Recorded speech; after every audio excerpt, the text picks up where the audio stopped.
정해놓은 그 표준에 맞게끔 무기 체계를 구현을 하게 되면 서로 간에 상호 운영이 가능하다. We test together. 우리는 함께 평가한다. 평가한 결과에 대해서 상호 인정한다. 안녕하십니까. 저는 합동상호운용성 기술센터장 표상호입니다. 상호운용성은 서로 다른 체계 간 잘 정의된 인터페이스로 정보를 교환하고 운용할 수 있는 능력을 말합니다. 예를 들면 전장에 참여하는 아군의 타격체계, 감시정찰체계, 지휘통제체계 간 실시간 전술 정보를 주고받을 수 있는 능력으로 볼 수 있습니다. 예를 들면 대탄도탄 작전의 경우 적 스커드 미사일이 발사가 됐을 때 아군의 감시정찰 체계를 통해서 탄도탄 정보가 공유가 되고, 그러면 지휘통제 체계에서 타격 체계로 4분 이내에 적의 탄도탄을 요격할 수 있는 명령을 내립니다. 그러면은 아군이 가지고 있는 방공 시스템, 육군이 가지고 있는 방공 시스템을 잘 조합해서 제압을 하게 됩니다. 여기에 핵심이 상호운영성 능력이라고 할 수 있습니다.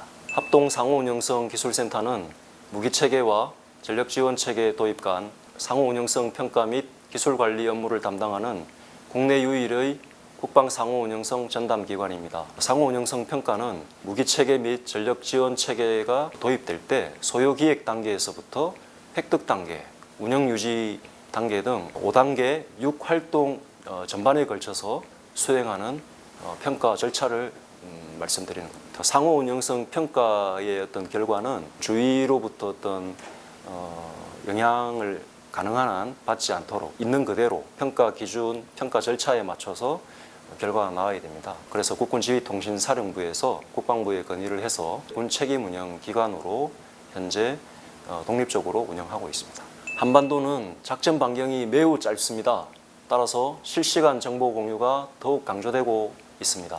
우방국 간의 연합작전 수행을 한다고 이제 가정할 수가 있겠습니다. 근데 연합작전을 수행할 때 말씀드린 것처럼 그 전장에 참여하는 모든 무기 체계들이 서로 정보를 공유하는데, 과거에는 음성으로 한국말을 하는 사람도 있고 영어를 말하는 사람도 있고 뭐 다양하겠죠. 말로 하는 어떤 그 정보 교환이 아니라 데이터를 통한 정보 교환을 통해서 실시간으로 원활하게 임무 수행을 할 수가 있는 겁니다. 이제 그렇게 하려면은 구체적으로 필요한 게 아까 말씀드린 표준이 필요합니다.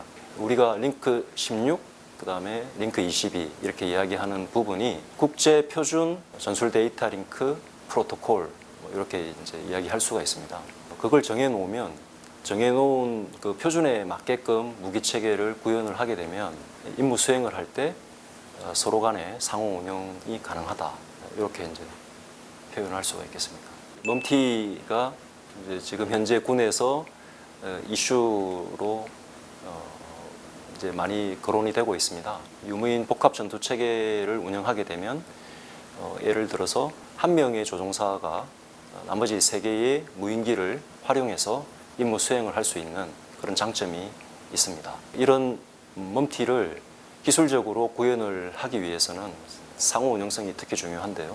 상호운영성 확보를 하기 위해서 합동상호운영성 기술센터에서는 무인기에 대한 표준 프로토콜, 그 다음에 메시지 표준, 그리고 아키텍처를 연구해서 실제 개발 중에 있습니다. 통신 프로토콜은 통신 규약이라고 이야기할 수 있습니다. 예를 들어서 한국인과 미국인이 대화를 할 때 그럼 어떤 언어를 가지고 대화를 할 수 있을까요? 이럴 때 필요한 통신 규약을 디지털 영역으로 넘어가게 했을 때 서로가 이해할 수 있는 규약을 정해놓으면 자연스럽게 상호 운영성이 가능해집니다. 이럴 때 우리는 통신 프로토콜을 사용합니다.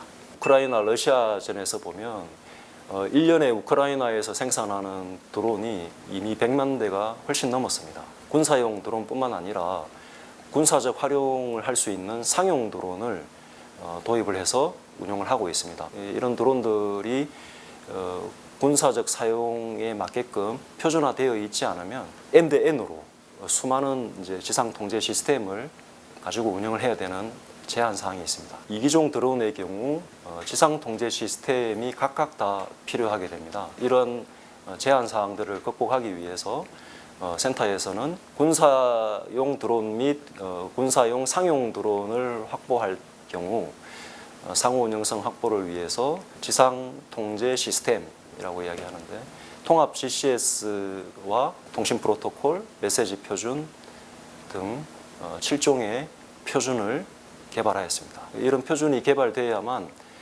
한 대의 지상 통제 시스템으로 이기종의 다수의 드론이나 로봇들을 통제를 할 수 있습니다. 1대 N 통제가 가능하다고 표현할 수 있겠습니다. 링크 16의 경우에 2016년도에 미 JITC로부터 우리가 교육을 받았습니다. 2017년부터는 독자적으로 링크 16 평가를 수행하게 되었는데 미 JITC에서 우리 측의 높은 기술력과 신뢰성을 인정해 준다는 그런 개념입니다.